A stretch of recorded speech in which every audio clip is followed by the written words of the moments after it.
Good Right. morning, good afternoon, wherever. God, I don't even know. Oh God. So yeah. So we were just discussing there off air about some um topic. Off air. Check So, you so won't get I nothing. know. It's like I'm mad pro. Who do you But think you are?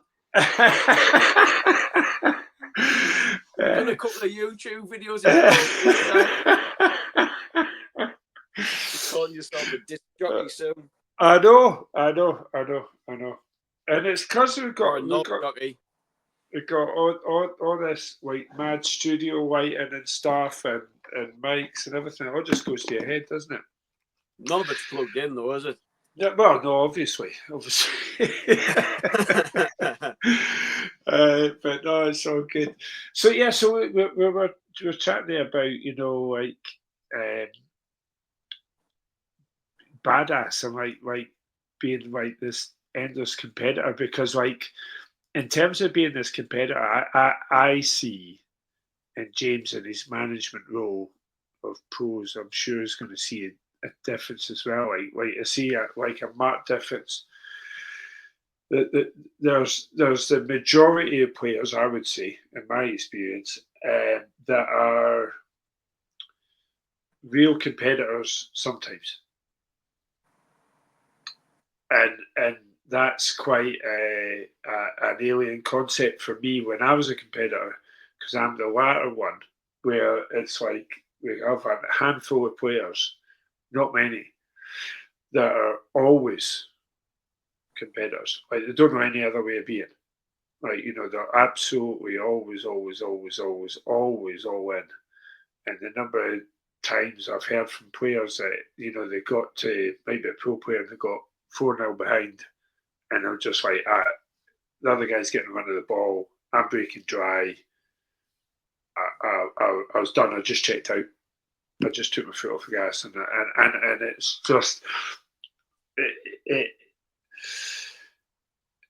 it's for me inexcusable because it's like poor performance, bad attitude on occasion, whatever. All this stuff is like excusable. It's absolutely fine, but not giving your all.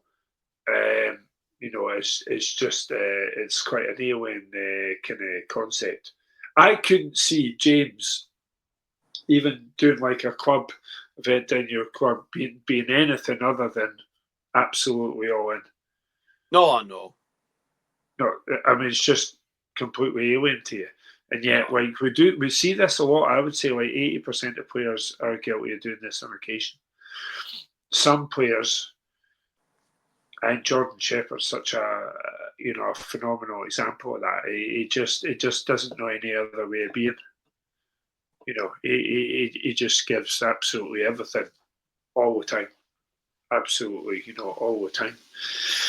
Where do you think that? Where do you think that comes from, then, mate? In terms of do you think that's something that's innate? Do you think that's something that it comes from experience through life? Is it something that is taught or is coached? How do you feel that comes around in a player? Because you're right. I think if you look at across, and again, I know we always say this, but it's not just Q sport specific, is it? You see this in elite level business and whatever else, like that competitive. If you look at the most successful people in the world, you look at America right now, you look at Donald Trump, and you're looking at Elon Musk, and all those who are at the top of what everybody's looking at now.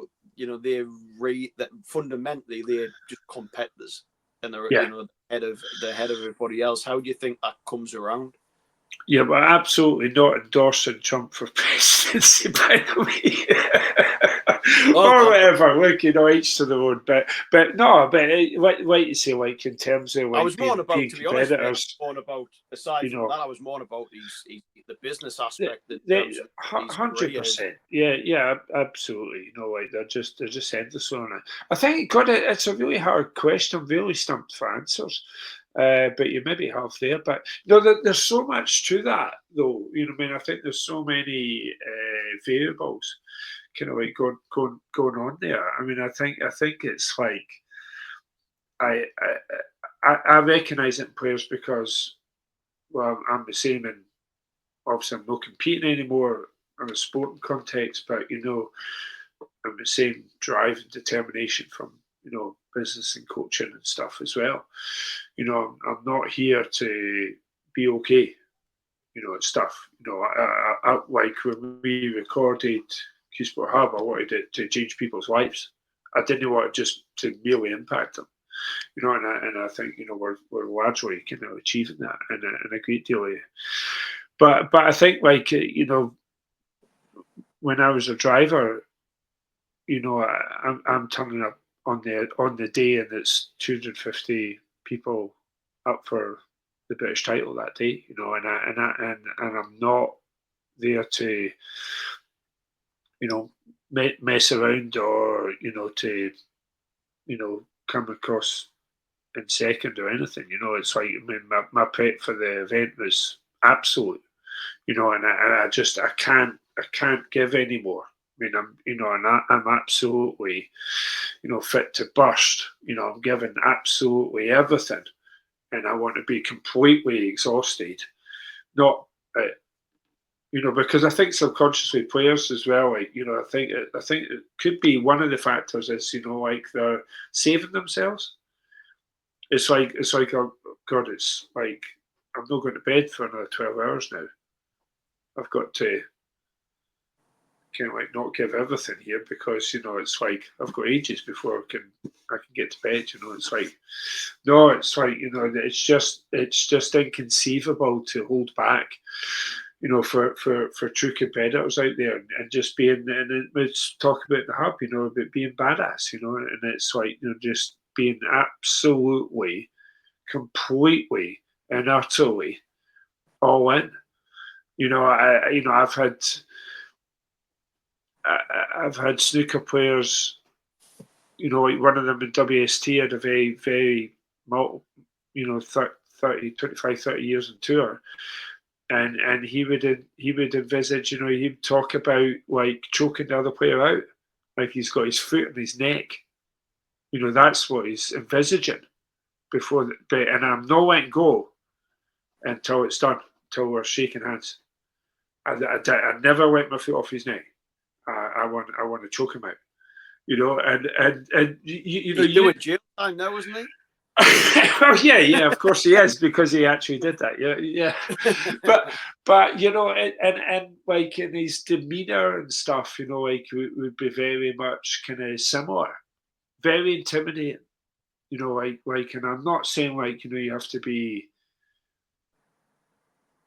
intimidating, but I suppose like the ultimate competitors generally quite are. I mean, I think if you ask John Shepherd's players that are ultimate, like is Shapey quite intimidating. I think most folk would find them intimidating, and that's got to be nothing but a good thing, But I'm not kind of like condoning a border on violent nature. No, not at all, not at all. But it's competitive drive and determination is like what's intimidating, and it's like just to be absolutely all in, and never ever and under any circumstances kind of like giving up. That it's and certainly speaking to some of the greats in the game and world snooker have spoken about. I've had conversations with them in the past, and they've spoken about wanting to leave the other player cold. They didn't want them getting used to the table. Yeah. So especially in early frames, they're doing everything to prolong this break, because even though they might get to 90 or 100 and the break might break down, what the player will do, especially in the first frame, right, is the other player will clear the table just to get his hand in and get used to the table. It's like they didn't want that to happen. They desperately didn't want that to happen. So if they can see the breaks come to an end, they start tying balls up and stuff, so that the most they're going to be able to do is a couple of shots, because everything's on the cushions, and like it is quite. Again, that's just being really competitive and determined, to to crush opponents. You know, it's like we've said before. Like, you know, players are like, you know, we've both had this. You know, with players where it's like, you know, they're quite annoyed winning 5-1. You know, they Yeah, really, really, really wanted it to be 5-0. yeah. I think you know, I mentioned before. There's a interview somewhere.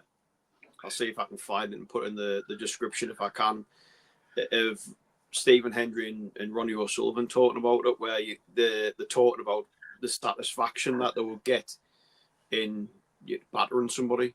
You know, they would take great pleasure in, you know, beating somebody 5-0, 6-0, 7-0. You know, ultimately humiliating somebody. Really, they would take great pleasure in being able to just dominate that player on the table. And I think you'll see that with quite a few of the top competitors across any sport. You know, some are a bit more nastier with it, aren't they? But ultimately, it's taking real pleasure in victory, isn't it? And doing it what you can to win. Yeah, yeah. No, I absolutely, and kind of, I'm all for personal gamesmanship and stuff. You know, absolutely, absolutely. You know, I mean, obviously, I was competing in the kind of, you know, early mid to late '90s, and you know, I would let opponents see, you know, say we're this is it for the title. You know, I'm sat in pole position. I'm at the head of the field, and you know, you know, I could see everybody else being stressed out, and I was just showing off on how calm I was. You know, completely calmed and assured, and you know, I beating them already. You know, you know, and just being really, you know, not like, I mean, I think the playing style and pool, you know, and snooker, you know, very kind of, if you're defensive, that tells a story, you know. We tend to be a bit kind of defensive and not going for stuff when we're lacking confidence, you know. And I've had players talk to me about that as well, you know, where they have intentionally looked kind of like maybe a little bit kind of brazen because, you know, they didn't want players to understand that, you know, it's futile, you know, Yeah. what you're up against here. You know, and obviously you work in boxing and stuff as well. I mean, God, like the boxers must be doing this. You must see this kind of thing all the time. Oh yeah, I mean I think especially in boxing. I mean, boxing's very unique in the sense that a lot of them sometimes they're putting on an act to a certain degree. You know, and a performance really. It's sort of now bordering on wrestling style. You know, where it's the before they go in, and you know, because you say afterwards, like the respect and the handshake and everything else. And sometimes I think some of it's done to motivate them more than it is to intimidate the opponent. You know, because it's to get them in the frame of mind to go into the ring to be able to deliver.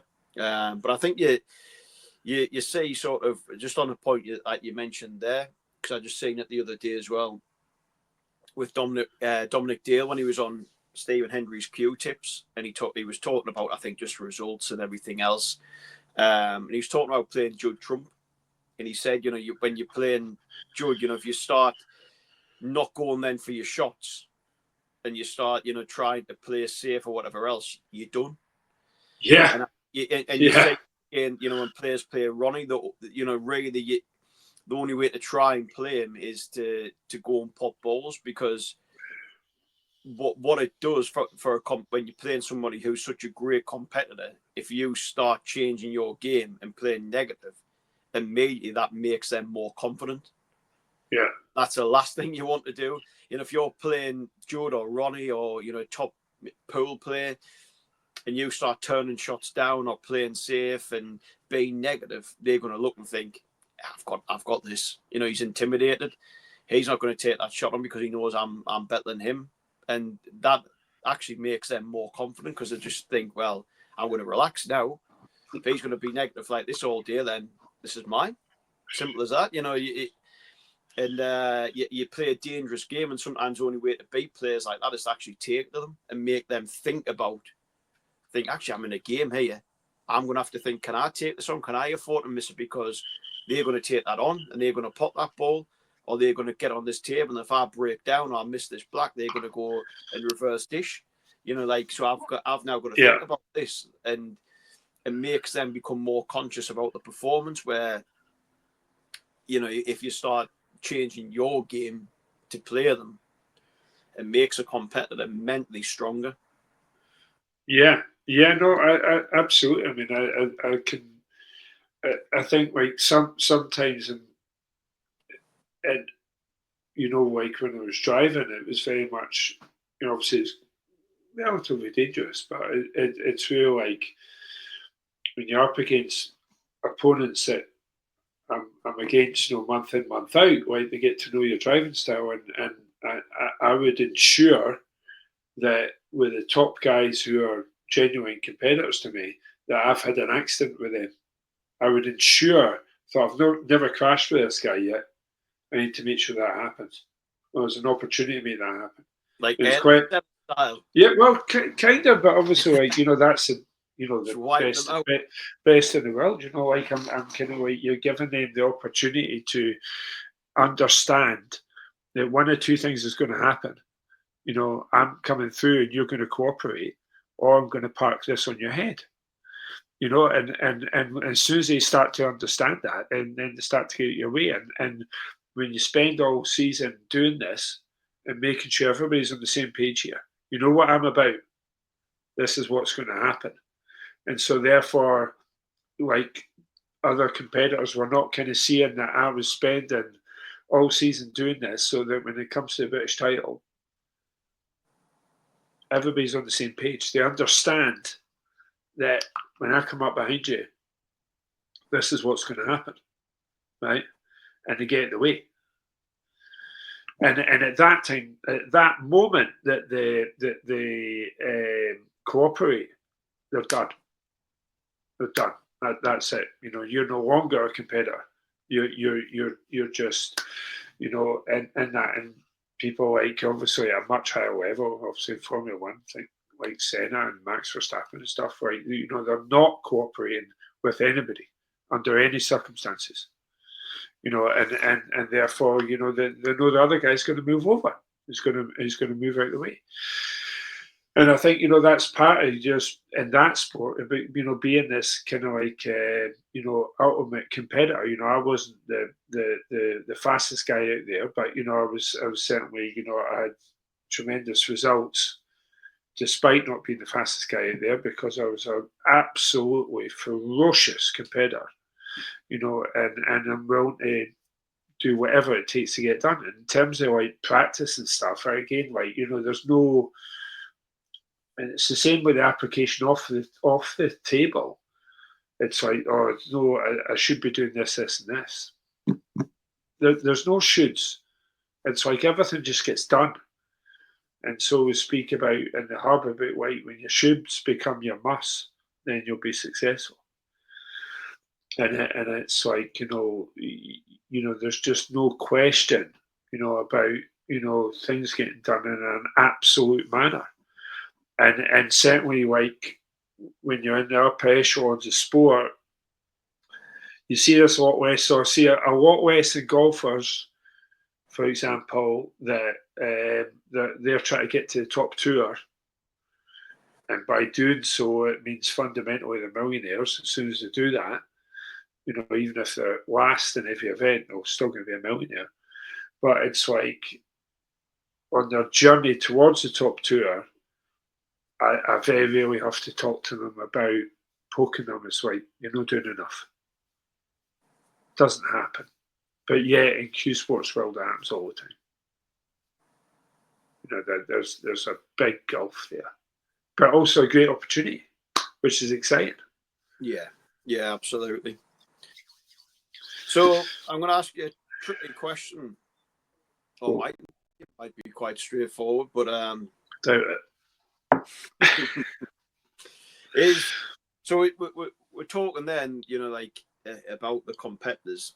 Now, if somebody's listening and somebody maybe feels that they're lacking in that and they don't have that edge and that's somewhere they're letting them down, what would your advice be from a sort of a mindset perspective and tips wise of how they could potentially look at improving that? I think the player just needs to ask himself a question about like what is it they want, and I'm forever doing this. It's like, you know, I did this in a session last night. It's like, right, okay, so this particular player last night, you know, he wanted to be a full time professional player, you know, multiple world champion, etc., etc. You know, because he's beating all the people that are already doing that at that level, you know. And he's beaten all these players in the past, and it's like, right, so, well, what you willing to do to get there? And it's like, it's quite a leading question, that, because like, I already know the answer to that question. All the players will say, "I'll do whatever it takes," Yeah. but it's getting them to understand that, well, you say that, but you're not, are you? Because you've got a tournament coming up. Yeah, so your tournament's next week. Right, great. When do you last pick up your cue? 5 days ago. Is that doing everything? Like, would you see an Olympic athlete, you know, swimming or that, and it's like, can't be bothered going to the pool today? Just doesn't happen. This doesn't happen. So, I mean, I think it's like starting to change their mindset and understanding that it's like, you're only going to get in what you put out. You know, you're only going to get back, you know, what you've put in, and really, like, when they start to change that, then they're starting to become proper competitors, and they're absolutely all in from there, because it's all cause and effect, and it's like you're much less likely to be the ultimate competitor if you're meandering along in terms of how much you're applying yourself. Like, one just doesn't tally, does it? You know, No. one, they don't go together. But being all in and being the competitor, that, you know, the ultimate competitor, that tallies. That one goes with the other. But if you meander along, and deep down you know you're meandering along, and just being okay, then obviously out the other end of that is going to be just an okay competitor, a player who's sometimes ferocious and often not, and often gets to 4-0 behind 20 minutes into a game, and it's like they've already taken their foot off the gas, and yet they've travelled hundreds of miles and paid hundreds of pounds to be there. And it's like, you know, like, what's what's that all about? And I think, you know, and this will ring true for pool players. It's like, and again, it's kind of being harsh, but it's like, I'm not like, I'm not saying you're wrong in what you're doing, right? But like the upper echelons of pool, generally, I would say most of the field are out with the boys at night, having a curry, half a dozen beers, and that's the lifestyle. You know that, you know, generally most are doing that. Now, this is a bit of a kind of bit of problem with. If you're just there to have a good time, and your version of having a good time is doing that, you're nailing it. Brilliant. Go and do that. You're not hurting anybody. You know, you're having a great time with your pals, playing a few games of pool during the day, out for a few beers at night. Brilliant. That's great. But most of these players will be unbelievably incensed having lost that day, having had half a dozen beers the night before, absolutely incandescent because they lost their match, right? And they're so passionately want this, and you speak to them after, it's like, well, you know, what do you want? And it's like, I want to win, and I want to be this player, and I want all this success. But you're not doing the things that bring that success to come, and that's no living by your choices. You know, you have to live by that. And it's like, if you're there just to go and have fun, then go and do that. That's great. But don't go and thinking that, you know, you can go out and do all these bad choices and then turn around and say, I'm the ultimate competitor and I'm giving everything to you, because you're not. You're absolutely not. It's a really good one, to be fair. I mean, it is so common. I think pool is, I think, probably in that transition, isn't it, where snooker went through a while back of a culture shift where there's more money starting to come into pool and starting to become more competitive, but the approach to it's still sort of back in the past a bit, and I think players feel that they can get away with the same culture of drinking and takeaways and everything else, but there's other players actually not doing that. And you see it's so much. I mean, it's a question I would often get asked in the club, and really good players and just local competitions, and they're coming to me saying, I'm sick of getting the quarterfinals, semi-finals, and then I'm getting beaten, I'm doing stupid shots, like, how do you think I can get better? And it's like, well, maybe knock those 8 Stella Artois pints on the head before you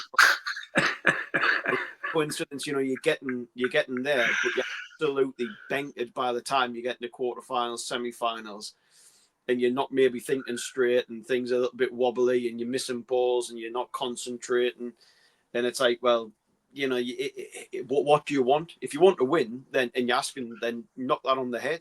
But if you're not prepared to do that, then just settle for what you've got, because that's not going to change. It's all too common across pool, where you speak to players and say, oh, well, next time I'm going to go at this IPA event, and I'm not going to drink the night before, and I'm not going to have that good time because I want to win. And they're there, and they come back, and they'll put the post on Facebook about how they've got to this round and how they had a wonderful time, but they're going to knock this on the head next time, and they'll go there again, they don't. And it's like, it's quite simple, and this isn't to say that you stop drinking and you're gonna win, but in most cases you've put yourself at such a serious handicap before you've gone there, expecting to turn up against other top players, some of whom are likely to be better than you anyway, and are stone cold sober and have actually been doing things right, and you're expecting to turn up half cut, still hungover, with a kebab still hanging off your lips off the night before, and expecting to turn up and to win, and it just doesn't happen, does it? It really doesn't. I mean, and I think, like, in terms of the Q Sports players on the planet, like achieving their their best outcome. There's a word I'm looking for. What they could achieve, like what they're capable of, achieving what they're capable of. I think that list is incredibly small. I think Judd for me is like definitely one of them. Judd for me, is thin, he's fit, he's looking after himself, he's applying himself, and I think what he's going to continue to do is probably close to achieving his capabilities, like his potential, is that's the word, potential, doing that. But like when you see a player and let's not be too specific, let's say top 16 Ultimate or IPA, here in the UK, it's like, how many of those 32 players are overweight? Yeah. It's a lot. It's a lot. No. And no understanding that these things are kind of holding you back, profoundly. And, and I think we're going to do an episode on that, in more depth, but it's like, in terms of being the ultimate badass competitor, that's not it. That's not it. And I mean, being the ultimate and competitor means everything is important. Everything. Yeah. You're gonna nail life at home. You're gonna nail your fitness. You're gonna nail your practice. You're gonna nail like how you're sleeping. You're doing all the things that we teach in Q Sport Hub.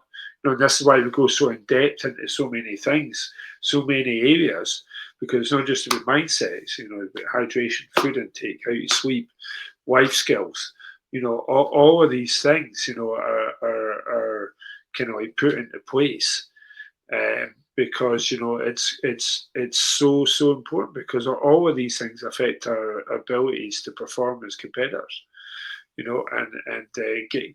When we get all these things right, what you do at the event is largely got very little to do in it. It's much more about what you do off the table. Yeah. And ultimately it's like, players they're well aware of what they're doing. It's not some earth shattering news to them that, like, look, you know what? See, if you lost 10 stone, that's gonna transform yourself. And it's not like, oh, really? God, I never thought of that. Of course, they know that. They know that Oh, deep down, yeah, yeah. but they're You, you, choosing not to. you're right, mate. And it's the same. It's the same with, say, like alcohol or whatever else. The note, and I think, I suppose it goes back to the question I asked, and I think your answer was, for me, really, quite good in the sense of, if you want to become a competitor, if you want to get better, it's really sort of working out what you want. And I think there's so many players across all cue sport, and if you're going to competitions and you want to win, and you genuinely want to win, then do something about it, because a lot of the answers are really quite obvious. If you're overweight and that's holding you back, which it inevitably will, then it's easy enough to lose weight. You just have to want it enough and get into shape. If you want to go to an event, it's so easy to not go out and have a few drinks the night before and turn up the next morning and expect to play well. So if you want it that much, you won't do that aspect, because you're not going to get away with it. Times have changed, like a lot of other sports have. Football as well. Like on night times, you go back to even like sort of Tony Adams. Like, it was the culture back then. They would finish training, they'll go to the pub and they would drink and whatever else. And then players, I remember, I think I went to talk with Kevin Phillips, former Sunderland strike, and he was talking about with Peter Reid, and if they were playing away somewhere, they would go there a couple of days early, and it was like a stag do, and they would go out the night before, they would turn up the next morning, and as long as they turned up and give the all, that was absolutely fine. But then there comes a point where the top competitors, who will do anything, do anything, and they move ahead. And unless you're then prepared to do the same, you get left behind. And that's what's happened with football. It's become so heavy in terms of analysis and nutrition and fitness and all the advice around this. You have to be just a phenomenal athlete at it all the time, doing everything before it becomes even football ability. And you've got to make a sacrifice, and if you don't get away with it. And I think there's that sort of mindset within pool in particular, but still within snooker, where they feel they can get away with it. But in actual fact, some of the stuff that we're talking about now, all of these top players have actually been doing that. You look at Sean Murphy, went on a big weight loss thing. I heard Stan Moody talking about early in the season about how he's been sort of keeping himself fit and the impact that's on the game. It's no secret, and you ask them, I've never seen one athlete, or in particular Q Sport, playing going, oh, you've lost weight, have you? Yeah. How do you feel? Oh, I feel worse. It's always, such a profound thing. Yeah, I feel a million times better. I'm not playing that with the rest. I feel I've got more energy. I'm fitting into my clothes, but I feel more comfortable. I'm not, feeling as tired after games. Just this whole, I'm more confident.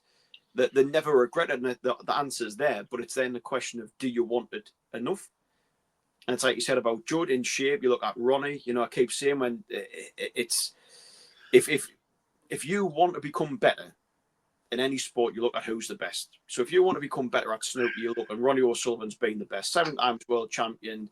Yeah. Most people agree that he's the greatest player ever. Some may say Henry, whatever, but we can all agree he's in the top 2 or 3 players. Me, it's number 1, but that's personal opinion. But we know how good he is. Now, if you look at him now, and people will say, well, he's ability-wise, but it's aside from ability. He's going out running constantly. He's in shape. He's fit. Now, he's older than most of these players, but yet he's fitter than most of these players. He eats better. He looks after himself now. He's been seeing, people with mindset, psychological stuff for many, many years. and being ahead of the game. He's been prepared to do stuff other players haven't. He's done all of these things and tried, and it's Lee Walker mentioned, same Mark Williams and Ronnie. They're constantly looking for that edge, Yeah, and that's right. the older have achieved more, and that's the competitors you're up against. You're up against players who not only maybe better ability wise, but they're still, even now, from a Q sport perspective, doing things to take their game further. So if you're now coming onto the tour or going to IPA events or Ultimate Pool and you're not doing what these other players are, then how do you expect to compete? You look at someone like Gareth Potts, in incredible shape. Aside from ability, there's a man who's going out to Gearball and, he's been around pool for a number of years, phenomenal player. He's in incredible shape. So it goes back to what you said. If you want to win and you want to compete and you listen to this, then you have to work out that's what you want and make those sacrifices. If you don't, then that's fine. That's absolutely fine. If you don't, exactly, but don't say you want it when your actions say you don't. You don't have to. Yeah, you don't have to say that. Yeah. That's absolutely fine. But then if you do want and you're not prepared to make those sacrifices, then there also has to come a point where you have to think, well, do I want it enough? And if you don't, you have to then become a bit of a realist and think, well, if I'm not prepared to make sacrifices, then I can't complain that I'm not going there. Because it's not going to happen, unfortunately, because everybody else is doing all of these things, and you're never going to get anywhere near them if you're not trying to match what they do and go beyond it. I think so. Kind of like having this understanding that, like, because please, for players, like when I say like number one, I don't mean like really it's number two, right? So say you're putting your sport as your number two priority because your family's first, right? And I absolutely, like I've got grandkids, James has got young kids as well. So it's like we're not saying above them, and it's the same. Please take this as read in terms of what I'm saying. But number one, out with, so that's families off to one side, right? But number one out with that is like, say, a player saying their game is that, right? Now, fundamentally, in order for that thing to be number one, it means everything bends to that, not the other way about.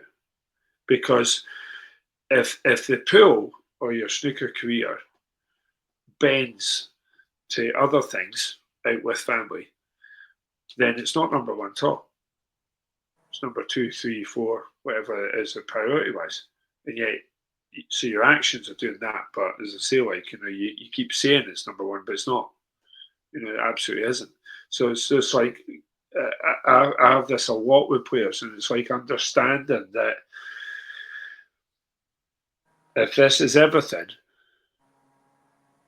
because you say it is, it's like you need to actually back that up. Like, can't carry on that. And I was being that ultimate competitor. That's what ultimate competitors do. Like, they make it number one, and everything bends to that because they do that because they make sure that's not number one. There's no question, we are top 16 golfer in the world, or an Olympic athlete or anything else. Like, as to like where their priorities are at. Out with family, they are absolutely, completely, and utterly all in, completely, and it's just so not the case in other sports, and especially as you come down further down the ladder. I think the problem is, like, if we look at darts as well, like, again, there's so many overweight players, and they're going to be expelling a lot of energy, and it's hands down definitely going to be affecting their performance. It's like, when they're getting away with that, but they're still top of the world. It's partly a reflection of where the sport's at as well, because it's like, and you see this to a lesser degree in the Q sports as well. It's like, but it's changing, especially in WST. It's changing. Players that are not able to fully, commit, are going to struggle more and more and more to being where they could be, and it not being number one, because I say, like, it's not something we see in the upper echelons of sport. So, but as I say, like, it's such an exciting opportunity, because I just feel it's like, like I was with last week with a player, it's like, you're a 4-time world champion. And if you look at your career up until now, you've achieved an enormous amount. But when I talk to you about what a racing driver's all in is like, or an Olympic athlete's all in, it's like, how close do you think you are to that? And it's like, well, I've never been even remotely close to that. And it's great that they're being that honest. I'm like, yeah, you're absolutely right. Yeah. And yet you're 4 times world champion. You would need, if you're an Olympic person, you would need to get in the team. Never mind to win gold. You're not even going to get to the games, because you're not going to qualify. Because you're just not allowed to. You can't do that. You can't not be all in, with it, because you're just never going to get away with it, because the sport's at such a highest level. And obviously this is what, you and I are kind of like much more used to doing, and hence why, like, we're kind of empowering in players to raise their standards, like, completely, wholesale, and be that ultimate competitor, and be absolutely all in with it, there's absolutely, there's nothing left to give, like, they're doing everything as good as they possibly could. And for players doing that, especially in the pool world, I think it's just a tremendous opportunity there. It's going to no longer be about, God, I'm not a believer in talent anyway, but it's more going to be about process and how you apply yourself. They're going to be the people that are winning in the future. Yeah. And this is where it starts. I think we're providing players, with a huge opportunity. And the difference you've made with players. I mean, obviously, like, Gary Wilson, and he's done tremendously well since you've started. In the years you've started working with him. So I mean, it just shows the impact you're making on your side of things too. Yeah, no, absolutely, mate. Yeah, I think if you from a, and I think you said it there, I think the sport's moving on, which is great. The sports are getting big, in particular pool. And it comes down to it, as a player, where do you want to go? If it's winning local pool comps and whatever else, then that's great. It's still winning. That's your level. But it's doing things that other people don't. And if you're fine with what you're currently doing, then that's great. But I don't think many people who come on to say Q Sports Hub, or who'll be watching these videos, because I think for most people who pick up a Q, you become instantly sort of competitive, and everybody wants to get better, don't they? And I think if you're competing at any level, you want to get better, you want to win. That's a whole part of competing, and you have to sort of ask yourself, right, okay, well, sort of, what's my level? What do I want to achieve, and what am I prepared to sacrifice to get there? And for some people, they won't want to go back that entry level. But then on the flip side, if you're wanting to go through Q School and Q Tour, and you want to get on the main snooker tour, or go onto the 9-ball tour, or go onto hairball competitions, or 8-ball pool, ultimate pool, then if you really want to get there, you have to ask yourself that serious question in terms of, what am I prepared to do? And it's not just on the table, it's also everything else around that. And if you're not prepared to do it. Yeah, no, absolutely. I think, right, say like Blackpool, right? Say in Blackpool, right? Say there was a huge golf tournament in town, right? So it's Q School for golf, right? Do you think the pubs would be any the wiser that the golf tournaments in town? No. We're going to be none of the wiser, because all these guys try to go for Q School, right? And it's like, it's going to be none of the wiser.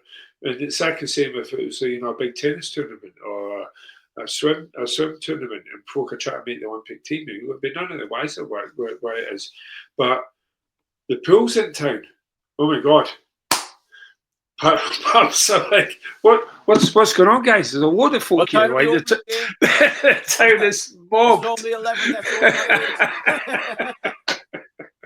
It's mobbed. But like I say, look, there's nothing wrong with that. As long as, like, if this is your enjoyment in life and you greatly enjoy that, then brilliant. Well, you're absolutely nailing it. I suppose that, like we've said, I think quite clearly through this, that we're doing these videos for those who want to improve and want to get better. And I think that, some of the people listening will be sitting there thinking, yeah, James and Noel are bang on there. They've seen me at Blackpool playing pool and the boozer, and they have to saying how, like, to get quarters and semis or whatever else. And, so hopefully, like these videos, I suppose, I mean, I know you're the same, but for me, if one player listens and it triggers something to sort of say, actually, yeah, they bang on and they get a pen and paper out and think, right, what do I really want? Where am I letting myself down? Do I really want it enough? If we can just give that one player that sort of direction and that impetus to sort of get, their Q Sports journey on track and to really knuckle down and to put the work in and become hyper focused and start doing some of the things that was spoken about, because a lot of them are really simple things. Go to an event, don't get rat ass the night before. Eat properly before you start an event. Eat properly when you finish. Go to bed at a normal time. Get plenty of rest. Hydrate throughout the event. Go get on the practice table. Be honest about your weaknesses. Practice drills. Put the effort in.